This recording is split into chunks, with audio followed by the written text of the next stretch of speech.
Wyoming Territory, August 1876.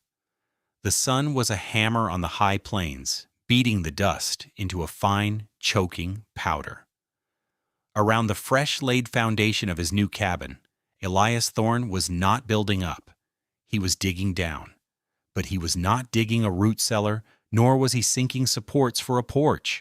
He was carving a trench into the earth, a shallow channel no wider than a man's boot. It did not run straight. It began at the far corner of his small plot and curved inward, a slow, deliberate spiral that coiled tighter and tighter until it disappeared beneath the spot where his cabin floor would one day lie.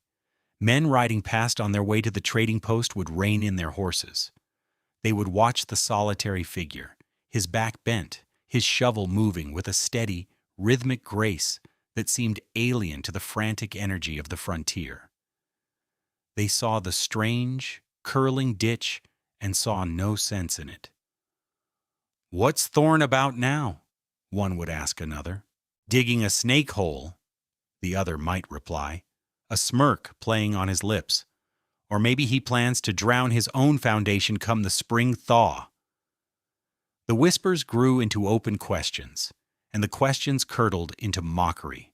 Elias Thorne, the quiet Norwegian with shipwright's hands and an unreadable calmness in his eyes, was carving a fool's pattern into the unforgiving Wyoming dirt. He offered no explanations. He simply kept digging. What did this man, this outsider who knew the sea but not the plains, understand about the nature of cold that a generation of seasoned trappers and frontiersmen had missed? What secret was he burying in the earth? A secret that would be dismissed as madness until the deadliest winter in living memory came to test it? If you want to understand the simple physics that can mean the difference between life and death, subscribe to this channel and stay with me. The answer is not in the wood, but in the air itself. To understand the genius of what the settlers called Thorne's folly, you must first understand the enemy. The enemy was winter, not the gentle, not the gentle, snow-dusted winter of Christmas cards, but the raw, elemental cold of the American West. It was a predator. It stalked the plains from November to April, a silent, killing presence that seeped through the thickest logs and stole the breath from sleeping children. The settlers fought it with the only weapons they had: fire and wood. The standard cabin of the territory was a fortress of logs, chinked with mud and moss, its windows small, its door heavy. At its heart stood a cast-iron stove, a hungry god that demanded constant tribute. A family's life was measured in cords of wood, stacked high against the autumn sky. The sound of winter was the ceaseless ring of an axe, a desperate percussion against the encroaching silence. But it was a losing battle. The conventional wisdom was fundamentally flawed. A cabin, no matter how well built, was a box full of holes. The very fire meant to keep a family warm was its greatest vulnerability. To breathe, a fire needs air. The hungrier the fire, the more air it consumes. This created a relentless, invisible engine of cold. The stove would draw in air from every crack, every seam, every gap in the chinking. It pulled drafts across the floor that were cold enough to numb a man's feet. These were not gentle breezes. They were miniature rivers of Arctic air, flowing constantly into the house. A settler could be sweating on one side, facing the stove, while his back felt the icy touch of a Wyoming gale. The result was a brutal, inefficient cycle. A man would spend all day chopping wood to feed a fire that was actively pulling the very cold he was trying to fight into his home. The heat rose, pooling uselessly against the ceiling, while the life-giving warmth at floor level was stolen by the stove's insatiable appetite. Families would burn through a winter's supply of wood by February, forced to desperate measures. They burned furniture. They burned fence posts. They burned the very wood intended for next year's expansion. The air inside these cabins grew thick with smoke and desperation. Frost would form on the inside of the walls, a beautiful, deadly lacework of ice. A cup of water left on a table overnight would be a solid block by morning. Ink froze in its wells. Beards grew a rime of crystallized breath. This was the reality every settler faced. It was a known hardship, an accepted part of the bargain they had made with the land. They built thicker walls. They stuffed more moss in the cracks. They built bigger fires. They fought the symptoms because they did not understand the disease. Elias Thorne understood. His knowledge came not from the forest, but from the sea. For 20 years, he had been a shipwright in Bergen, Norway. He had built wooden vessels designed to sail the frigid waters of the North Atlantic. A ship's hull was a world unto itself, a sealed environment battling constant, penetrating damp and cold. On a ship, uncontrolled airflow was a harbinger of death. It brought moisture. Moisture brought rot. Rot brought structural failure hundreds of miles from land. A shipwright did not just work with wood, he worked with air. He learned to manage its flow, to channel it, to make it work for the vessel, not against it. He understood that you could not defeat the air. You had to persuade it. When Elias looked at a Wyoming cabin, he did not see a fortress. He saw a poorly designed lung. He saw a system that was fighting itself, wasting monumental effort for meager returns. He saw men trying to heat a home by opening a door to the Arctic. He knew there was another way. His way would not fight the cold, it would tame it. It would make the earth itself a partner in survival. His solution began with that strange, spiraling trench. After digging the channel nearly 100 feet in its long, curving path, he lined it with flat, carefully placed river stones. He then capped the entire channel with more stones, creating a long, hollow tube beneath the earth, a stone serpent coiling towards the cabin's center. This was the artery. He laid his floor joists directly over this, leaving a gap in the very middle of the floor plan. Here, directly above where the stone channel terminated, he would place his stove. The cabin he built atop this foundation was different too. It was a double-walled structure, an inner wall of planed logs and an outer wall of rough-sawn timber with a 3-inch gap between them. He painstakingly filled this gap with dried moss and sawdust, a thick layer of insulation that baffled his neighbors. It was a colossal amount of extra work. "You're building a box inside a box," one man noted, shaking his head. "Wasting good wood that could build a shed."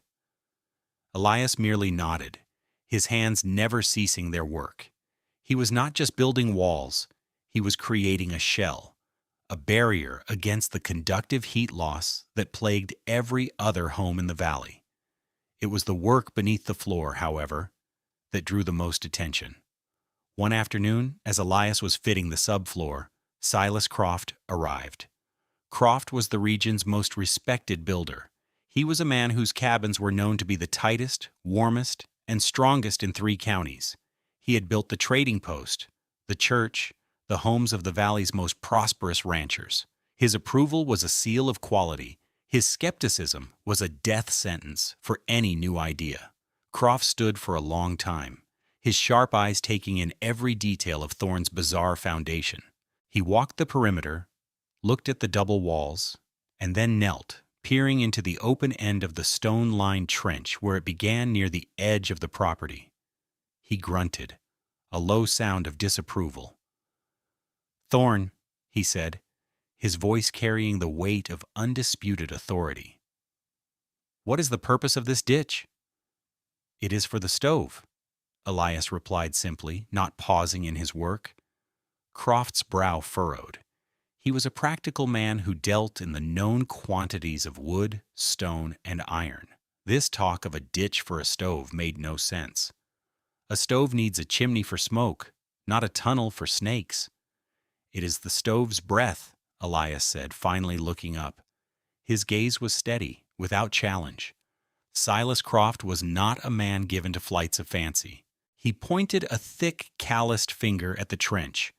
"Let me tell you what will happen. The ground holds moisture. When the freeze comes, the air in that pipe of yours will condense. Water will pool at the lowest point. By January, you will have a solid river of ice under your floor." He stood up, brushing the dust from his knees. His voice grew louder, taking on the tone of a lecturer. "That ice will heave the ground and crack your foundation stones. But worse, the damp will rise. It will creep into your floor joists and it will rot your cabin from the bottom up. I have seen it happen a dozen times with poorly dug cellars. You are inviting the damp right into the heart of your home." It was a sound argument. It was based on years of hard-won experience. The other men who had gathered to watch the exchange nodded in agreement. Croft's logic was impeccable. Wood and constant damp were mortal enemies. Elias Thorne listened patiently. When Croft was finished, he gave a small, almost imperceptible nod. "The air will move," he said. "It will stay dry." Croft let out a short, sharp laugh of disbelief. "It will move, all right. It will move frost and rot into your timbers. You are building a trap for yourself, man." He turned and walked away. His verdict delivered. The other men dispersed, shaking their heads. From that day on, the project had a name. It was whispered at the trading post and spoken openly over mugs of coffee. They called it the Snail House. It was a name born of mockery, a perfect description for the slow, spiraling madness of the newcomer. Elias Thorne ignored it all. He finished the floor, installed the heavy cast-iron stove directly over the central intake, and sealed the cabin. From the outside, it looked much like any other, albeit more meticulously constructed. But beneath the floor, the secret engine lay in wait. The physics of it were profoundly simple, yet completely alien to the frontier mindset. The settlers saw the stove as a source of heat. Elias saw it as an engine of airflow. When his stove was lit, the rising heat of the fire and the smoke leaving the chimney would create a powerful and continuous vacuum. This was the draw. In a normal cabin, that draw was satisfied by pulling in freezing air from 100 tiny cracks. But Thorne's cabin was different. It was sealed. The double insulated walls were nearly airtight. There were no drafts for the stove to draw upon. There was only one source of intake air available to it, the mouth of the long, stone-lined tunnel that began 100 feet away from the cabin. This was the core of his design. The stove was forced to pull its breath through that long, subterranean spiral. The air that entered the tunnel would be the same brutally cold air of the Wyoming winter.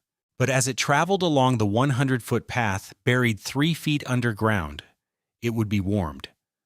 The earth itself acted as a massive heat exchanger. Even under a deep freeze, the ground temperature several feet down remains remarkably stable, holding at a temperature well above freezing, typically between 40 and 50 degrees Fahrenheit.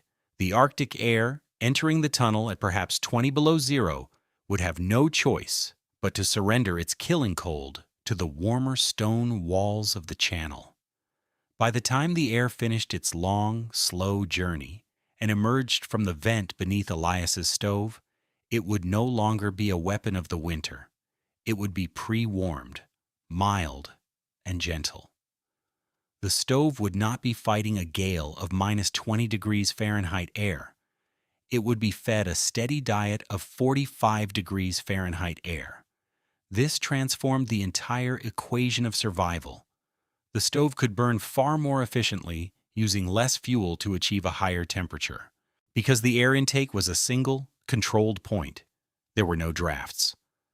The warm air produced by the stove could now fill the entire cabin, from floor to ceiling, without being disturbed or stolen. The cabin did not just get warm, it stayed warm. The system was a lung, breathing in time with the fire. Silas Croft's prediction of condensation and ice was logical, but it missed one critical variable: the constant, steady flow. The stove's draw was relentless.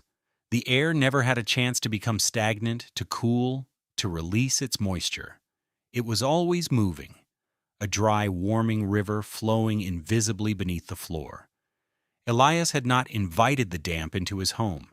He had created a system that actively expelled it. He had built an engine powered by the earth and the fire, a machine for living. November came with a hard frost that did not relent. The days grew short. The sky, a sheet of pewter. The first snows fell, thin and dry. By early December, the valley was locked in the grip of a cold that felt different. It was a deeper, more penetrating cold than usual. The old-timers felt it in their bones and looked to the sky with unease.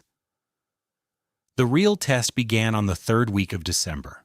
A blizzard swept down from the north, a wall of white that erased the world for 2 days. When it finally passed, it left behind a profound, deathly stillness. And then, the temperature began to drop. It was not a gradual cooling, it was a plunge. The thermometer at the trading post, a trusted instrument for a decade, seemed to be broken.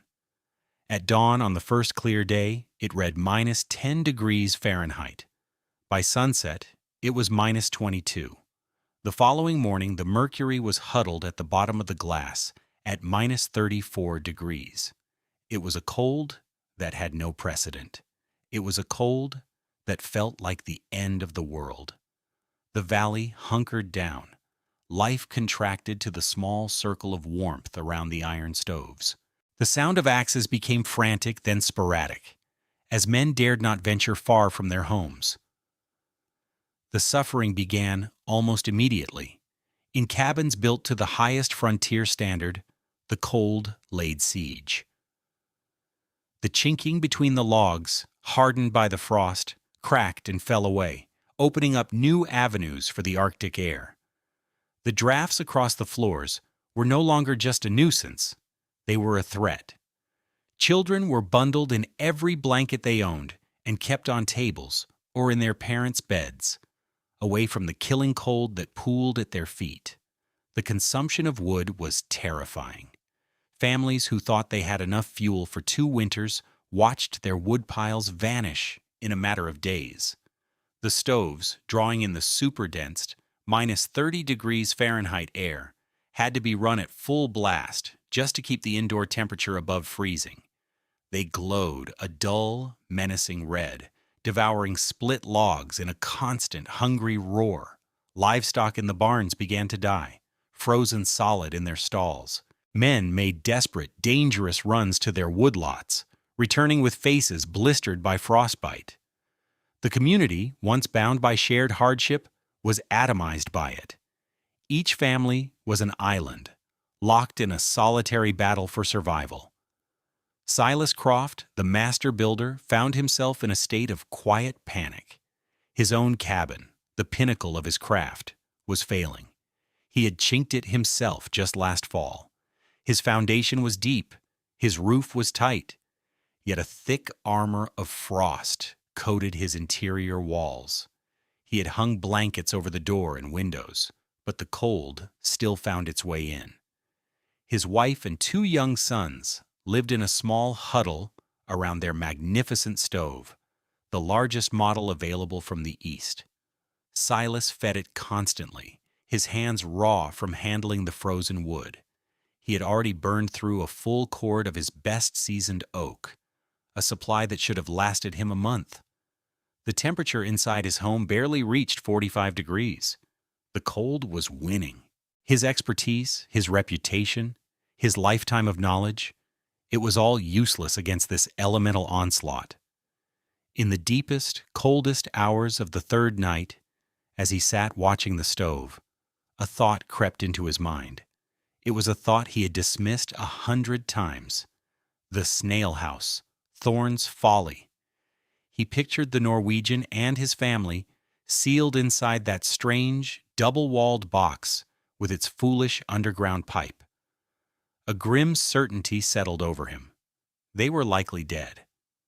A cabin built on such a flawed principle, inviting the damp and the frost into its very bones, would have become a tomb of ice.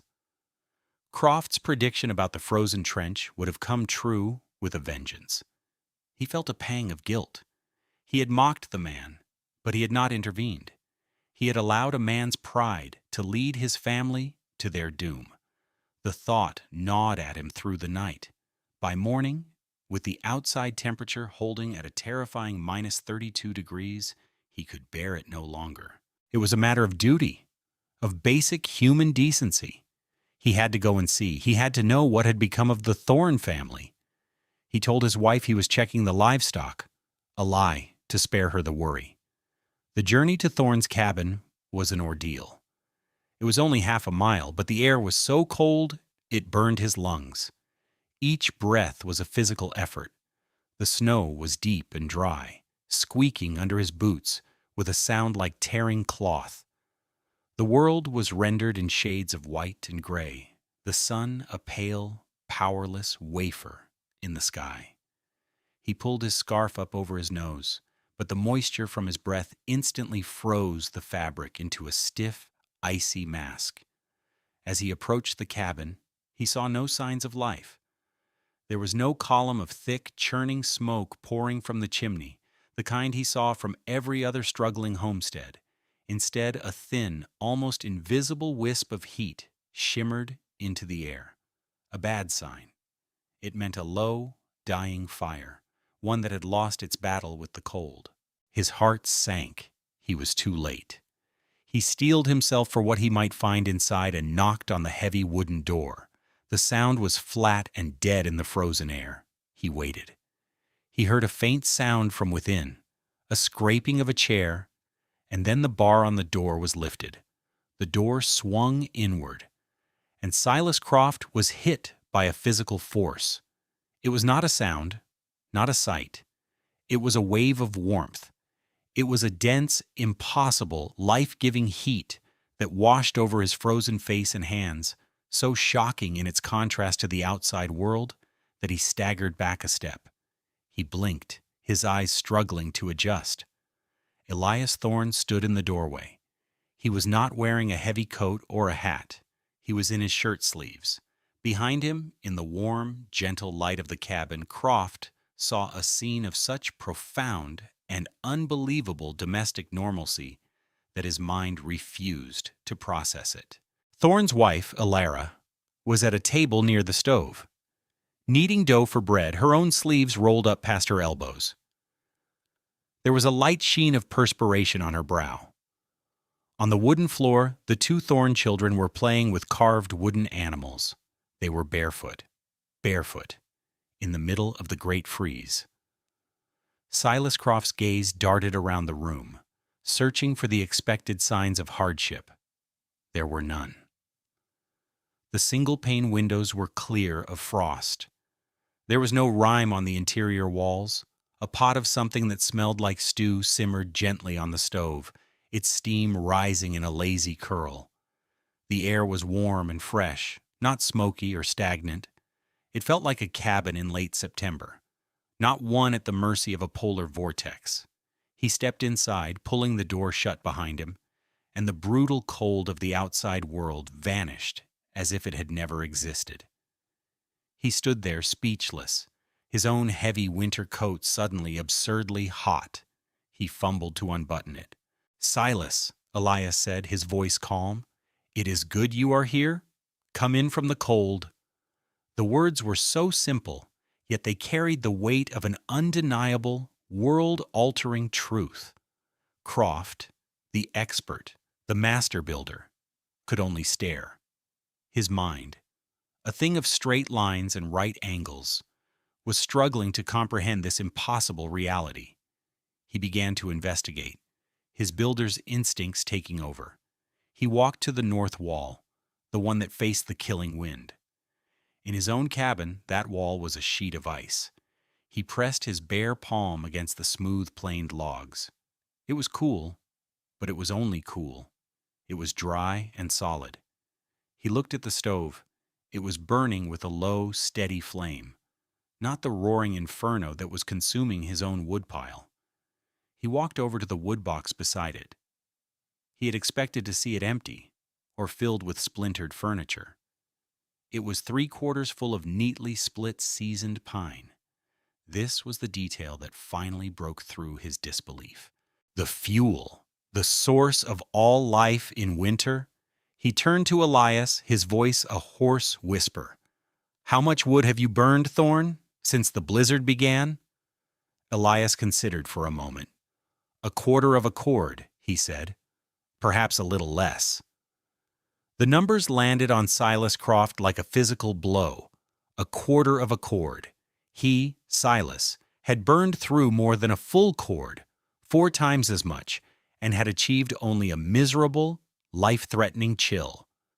Thorne had used a fraction of the fuel to create a paradise of warmth. Croft's eyes fell upon a thermometer hanging on a wall away from the stove. He walked over to it, his boots heavy on the warm floorboards. He squinted at the small glass tube. The red line stood steady and clear. It read 68 degrees. 68 degrees? Outside, it was 32 degrees below zero. A 100-degree difference maintained with a small, quiet fire.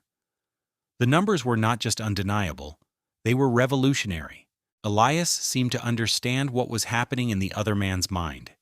He gestured towards the base of the stove, where a small grated vent sat flush with the floor. "The breath," he said. Silas knelt, his knees protesting the movement. He cautiously held his hand over the vent. He expected to feel a draft of icy air, the source of the cold that his own stove pulled in.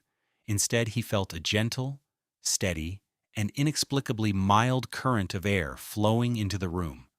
It was not warm, but it was not cold. It was neutral. It was the temperature of a spring cellar. It was the pre-warmed air from the earth. In that moment, standing in the impossible warmth of the Snail House, Silas Croft understood. He saw the whole system in his mind's eye: the long, coiling tunnel, the heat exchange with the earth, the sealed walls, the single controlled breath for the fire. He saw how his own prediction of a frozen, damp-filled trench was so completely and utterly wrong, because he had failed to account for the constant flow of air that kept the system dry and alive. He rose to his feet, a slow, heavy movement. He looked at Elias Thorne, at this quiet man he had dismissed as a fool. He saw not madness, but a depth of understanding that dwarfed his own. Shame and awe warred within him. "I was wrong," Silas Croft said. His voice was clear and steady, stripped of all its former arrogance. It was the simple, unadorned confession of a man whose entire worldview had been shattered and rebuilt in the space of 10 minutes. "I was completely wrong." He took a breath of the warm, clean air. "Thorne," he said, the name now a mark of deep respect. "You have to show me. You have to show me how this works." When the great freeze of '77 finally broke, it left a trail of devastation across the territory. Families emerged from their homes, gaunt and exhausted. The losses were heavy: livestock decimated, timber supplies exhausted, people sickened by the long confinement in smoky, frigid cabins. The winter had taken its toll, but one story spread through the valley like a wildfire in a dry season. It was the story of the Thorne cabin. It was told first by Silas Croft, whose word was law in matters of construction. He told it without shame, with the zeal of a convert. He described the barefoot children, the warm walls, the full wood box. He explained the principle of the breathing floor, the genius of the earth-warmed air intake, the mockery surrounding the Snail House, evaporated overnight. The name remained, but its meaning was inverted. It was no longer an insult. It was a badge of honor, a term for a revolutionary new way of thinking. Men who had laughed at Elias now came to his cabin, hats in hand. They came not to mock, but to learn. Elias Thorne, a man who had never sought the spotlight, found himself at the center of his community. He was patient and generous with his knowledge. He drew diagrams in the dirt, explaining the principles of airflow and geothermal exchange. He did not lecture, he demonstrated. He showed them how to calculate the length of the intake tunnel based on the size of the cabin, how to lay the stones to ensure a smooth, unimpeded flow. The next spring, a new sound was heard across the valley. It was the sound of shovels digging trenches, not for foundations, but for the arteries of a new kind of home. Silas Croft, the former skeptic, became the innovation's most important champion. He put his reputation and his skill behind Thorne's method. He helped his neighbors retrofit their existing cabins, digging the spiraling channels and sealing the walls for a proper draw. For new constructions, the Thorne method became the undisputed standard. Cabins built in the years that followed were fundamentally different. They were warmer, safer, and vastly more efficient. The change was visible in the autumn sky. The wood piles, once monumental symbols of a family's wealth and security, became smaller, more modest. A third of the wood now did the work that had once required a full supply. The transformation of the community was profound. The winter, once a mortal enemy to be endured, became simply a season to be managed. The terror of running out of fuel receded. The health of the community improved, with fewer cases of the lung ailments that came from living in cold, damp, smoky air. The real impact was not measured in cords of wood saved or degrees of temperature gained. It was measured in human lives. It was measured in the infant who survived its first winter without the constant threat of a fatal chill.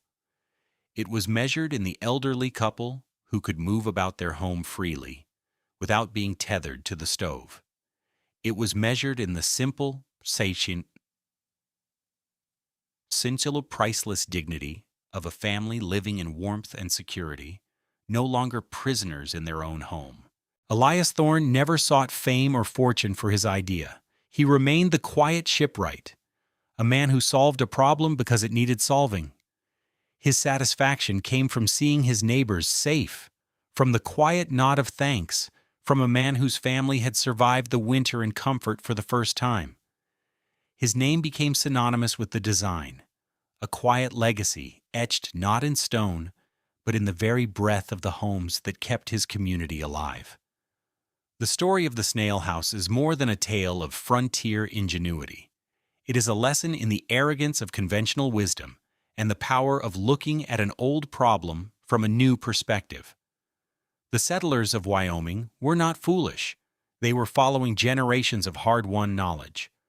But it was a knowledge that had reached its limits. It took an outsider, a man whose experience was forged in a different world, to see the invisible forces at play, to see the air not as an enemy to be blocked, but as a medium to be controlled and conditioned. Elias Thorne understood that the greatest source of warmth was not the fire in his stove, but the massive, stable thermal battery of the earth beneath his feet. He simply built a way to use it. This principle of using the Earth's constant temperature to precondition air is not a forgotten piece of history. It is the very foundation of modern geothermal heating and cooling systems, and the core concept behind the heat recovery ventilators found in today's most energy-efficient buildings. The tools have changed, but the physics have not.